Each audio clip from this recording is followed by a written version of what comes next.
Hello students, I am Rakesh Kumar, SBM संभल। आप सब ठीक प्रकार से होंगे और मैं ईश्वर से कामना करता हूँ कि आप सब परिवार सहित प्रसन्न रहें। और स्टूडेंट्स, मैं भी ठीक प्रकार से हूँ। जिस प्रकार से पहले ज़माने में कबूतर चिट्ठी ले जाया करते थे और तेज़ घोड़े चिट्ठी ले जाया करते थे, क्योंकि पहले रेल नहीं थी, हेलीकॉप्टर नहीं थे, ठीक सड़कें भी नहीं थी, तो घोड़ों द्वारा चिट्ठी जाती थी। जैसे छोटा बच्चा होता है और वो बोल नहीं पाता और वो इशारों से जो है अपनी बातें समझ जाता है सबको। जो बच्चों से संबंधित होते हैं, उसके माँ बाप या भाई बहन, वो ही इसकी बातों को समझ पाते हैं। इसी प्रकार पुराने ज़माने में पेड़ों की पत्तियों पर लिखते थे, पेड़ों की छालों पर लिखते थे और ज़मीन पर लिख करके अपनी बात समझाते थे। पहले घड़ियाँ भी नहीं थी। जो पुराने ज़माने के लोग हैं, अब भी बड़े बूढ़े हैं, वो ज़मीन पर घड़ी बना करके और आपको टाइम बता देंगे क्या किस समय क्या टाइम हो रहा है। अब भी उन्हें इतना अंदाज़ा है। तो इस प्रकार से क्लास 8 बसंत भाग 3 में जो है पार्ट 5, जिसका शीर्षक है चिट्ठियों की अनूठी दुनिया। पत्रों की दुनिया भी अजीबोगरीब है। इसके जो है लेखक हैं वो श्री अरविंद कुमार सिंह जी हैं। ये कहते हैं कि पत्रों की दुनिया भी अजीबोगरीब है और उसकी उपयोगिता हमेशा से बनी रही है। उसके जो लाभ है, उसकी उपयोगिता है, वो हमेशा से बनी रही है। पत्र जो काम कर सकते हैं वह संचार का आधुनिकतम साधन नहीं कर सकता। पत्र जैसा संतोष फ़ोन या SMS का संदेश कहाँ दे सकता है। यानी कि SMS कहते हैं जो लघु संदेश सेवा होती है। पत्र एक नया सिलसिला शुरू करते हैं और राजनीति, साहित्य तथा कला के क्षेत्रों में तमाम विवाद और नई घटनाओं की जड़ भी पत्र ही होते हैं। जो पत्रों के माध्यम से, जैसे कि आपने देखा होगा जजी में या अन्य जगहों पर पत्र जो है वो लिखे जाते हैं, अनेक प्रकार की एप्लीकेशन लिखी जाती है। तो उन एप्लीकेशन को देख कर की उसकी जो है पूरी हिस्ट्री देख ली जाती है। दुनिया का तमाम साहित्य पत्रों पर केंद्रित है और मानव सभ्यता के विकास में इन पत्रों ने अनूठी भूमिका निभाई है। पत्रों का भाव सब जगह एक सा है, भले ही उसका नाम अलग अलग हो। पत्र को उर्दू में खत, संस्कृत में पत्र, कन्नड़ में कागज, तेलुगु में उत्तरम, जाबू और लेख तथा तमिल में कड़ित कहा जाता है। पत्र यादों को सहेज कर रखते हैं। जिस प्रकार से आप ये चित्र में देख रहे हैं, एक डाकिया है और एक महिला है। एक डाकिया महिला को चिट्ठी दे रहा है, तो महिला भी इससे कुछ कह रही है। इसी प्रकार पत्र जो है, पत्रों के अनेक नाम हैं। अनेक नामों से पत्रों को बोल सकते हैं। हर एक की अपनी पत्र लेखन कला अलग है और हर एक के पत्रों का अपना दायरा। दुनिया भर में रोज़ करोड़ों पत्र एक दूसरे को तलाशते तमाम ठिकानों तक पहुंचते हैं।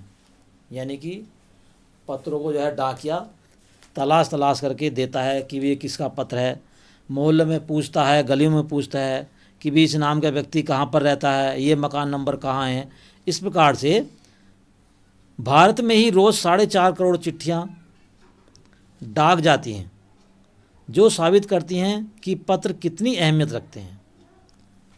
जो है साबित करती हैं कि पत्र जो है कितनी अहमियत रखते हैं, कितना महत्व रखते हैं। पंडित जवाहरलाल नेहरू ने सन 1953 में सही कहा था कि हजारों सालों तक संचार का साधन केवल हरकारे, रनर्स या फिर तेज घोड़े रहे हैं। यानी पहले हजारों साल पहले सड़कें भी नहीं थी और अनेक प्रकार के साधन भी नहीं थे जो इस समय है, हेलीकॉप्टर वगैरह, हवाई जहाज़ या मोबाइल है। एकदम तुरंत कोई सी भी बात हो एकदम फ़ोन करके बता देते हैं। तो पहले ये नहीं था। उसके बाद पहिए आए, पर रेलवे और तार से भारी बदलाव आया। पहिए का आविष्कार हुआ, इसके बाद फिर ये धीरे धीरे भाप के इंजन का आविष्कार हुआ, फिर डीजल के इंजन का आविष्कार हुआ, और अब जो है बिजली से चलती हैं रेल, जिसमें तेल की भी आवश्यकता नहीं होती है। तार ने रेलों से भी तेज़ गति से संवाद पहुंचाने का सिलसिला शुरू किया। अब टेलीफोन, वायरलेस और आगे रडार, दुनिया बदल रहा है। रडार जो है ये अनेक वैज्ञानिक तकनीकी आ गई हैं जिसे दुनिया बदल रही है। पिछली शताब्दी में पत्र लेखन ने एक कला का रूप ले लिया। डाक व्यवस्था के सुधार के साथ पत्रों को सही दिशा देने के लिए विशेष प्रयास किए गए, यानी कि विशेष प्रयत्न किए गए। पत्र संस्कृति विकसित करने के लिए स्कूली पाठ्यक्रमों में पत्र लेखन का विषय भी शामिल किया गया। भाई स्कूलों में जो है अनेक प्रकार की जो है प्रतियोगिताएं होती हैं। पत्र प्रतियोगिता भी होती है कि भी आप अपना जो है अपने माता पिता को पत्र लिखेंगे। आप कहीं पर बाहर पढ़ाई कर रहे हैं, पढ़ रहे हैं बाहर कहीं कोचिंग वगैरह कर रहे हैं, तो आप किस तरह से पत्र लिखेंगे। या अपने स्कूल में पढ़ रहे हैं तो फीस लेनी है, आपको शुल्क लेना है, तो किस तरह से पत्र के माध्यम से अपने माता पिताओं से बताओगे। भारत ही नहीं, दुनिया के कई देशों में ये प्रयास चले और विश्व डाक संघ ने अपनी ओर से भी काफ़ी प्रयास किए। विश्व डाक संघ की ओर से 16 वर्ष से कम आयु वर्ग के बच्चों के लिए पत्र लेखन प्रतियोगिताएं आयोजित करने का जो है सिलसिला सन 1975 से शुरू किया गया। यह सही है कि खास तौर पर बड़े शहरों और महानगरों में संचार साधनों के तेज विकास तथा अन्य कारणों से पत्रों की आवाजाही प्रभावित हुई है, पर देहाती दुनिया कैसे कहते हैं, जो गांव में रहते हैं, जो ग्रामीण लोग होते हैं, आज भी चिट्ठियों से ही चल रही है। फैक्स, ईमेल, टेलीफोन तथा मोबाइल ने चिट्ठियों की जो है तेज़ी को रोका है। जब ये चीज़ें हो गई तो चिट्ठियों का आवागमन कम हो गया। आपने देखा होगा पहले सब जगह टेलीफोन थे, लाइनें बिछी हुई थी सड़कों में, तमाम सड़कें खुदवा दी गई, उसमें तार जो है बिछा दिए जाते थे। इस प्रकार से जब ये मोबाइल चल पड़े तो उनका काम नहीं रहा। इस प्रकार से चिट्ठियों को जो है तेज़ी से रोका है इन्होंने, पर व्यापारिक डाक की संख्या लगातार बढ़ रही है। ये व्यापार के माध्यम से तो जो है ये डाक विभाग जो है बहुत अधिक महत्व रखता है। जितने भी फैक्स हैं, तमाम चिट्ठियां हैं, कॉरियर हैं, ये सब जो है डाक द्वारा ही जाते हैं। तमाम माल जाता है, आपने देखा होगा डिब्बे के डिब्बे जाते हैं, ट्रकों में, ट्रेन में जाते हैं, ये सब डाक का ही कमाल है। जहाँ तक पत्रों का सवाल है, अगर आप बारीकी से उसकी तह में जाएं तो आपको ऐसा कोई नहीं मिलेगा जिसने कभी किसी को पत्र न लिखा हो या न लिखाया हो, या पत्रों का बेसब्री से जिसने इंतज़ार न किया हो। भाई जो पत्र जो है ये महत्वपूर्ण भूमिका रखते हैं। मान लिया आप विद्यालय में नहीं आते, या आपकी तबीयत खराब हो गई, या आपको कहीं आवश्यक कार्यालय के काम के लिए जाना है, तो आप स्कूल में एप्लीकेशन लिखेंगे नहीं लिखेंगे, तो एप्लीकेशन लिख करके तब आप छुट्टी लेते हैं। तो इस प्रकार से जो हमारे सैनिक तो पत्रों का जिस उत्सुकता से इंतज़ार करते हैं उसका कोई मिसाल नहीं। एक दौर था जब लोग पत्रों का महीनों इंतज़ार करते थे, पर अब वह बात नहीं। परिवहन के साधनों के विकास ने दूरी बहुत घटा दी है। पहले लोगों के लिए संचार का इकलौता साधन चिट्ठी ही थी, पर आज और भी साधन विकसित हो चुके हैं। भाई पहले तो जो है चिट्ठी का इंतज़ार करते थे, देखते कि 12 बज गए भी अब डाकिया आने वाला है, और सब इंतज़ार करते कि भाई हमारी चिट्ठी आई होगी, हमारी चिट्ठी आई होगी। इस प्रकार से वो उसका इंतज़ार करते थे। लेकिन आज जो है हमारे जो है साधन विकसित हो चुके हैं। आज देश में ऐसे लोगों की कमी नहीं है जो अपने पुरखों की चिट्ठियों को सहेज और संजोकर विरासत के रूप में रखे हुए हों, या फिर बड़े बड़े लेखक, पत्रकारों, उद्यमी, कवि, प्रशासक, सन्यासी या किसान, इनकी पत्र रचनाएं अपने आप में अनुसंधान का विषय है। अनुसंधान का मतलब एक नए प्रकार की खोज का विषय है।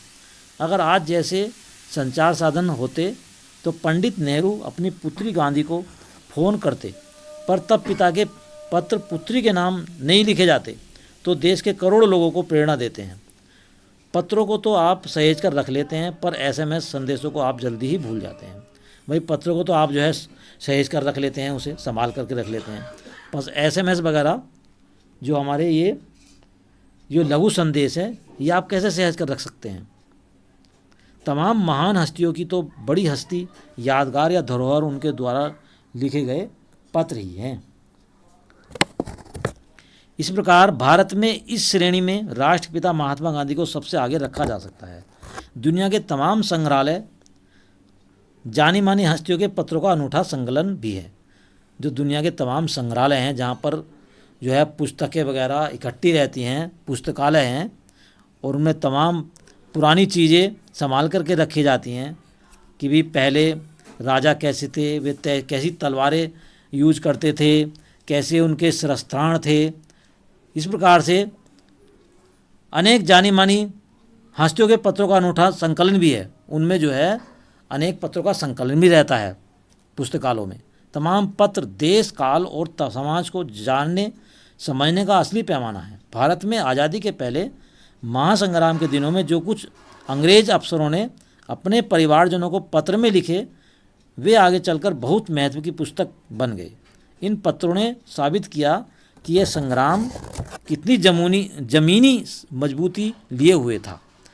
भाई जो है पहले पत्रों के माध्यम से ही भारतवर्ष में जागरूकता जगाई, सबको पत्र दे करके सबको जागरूक किया और अंग्रेज़ों को जो है भारत से भगाया।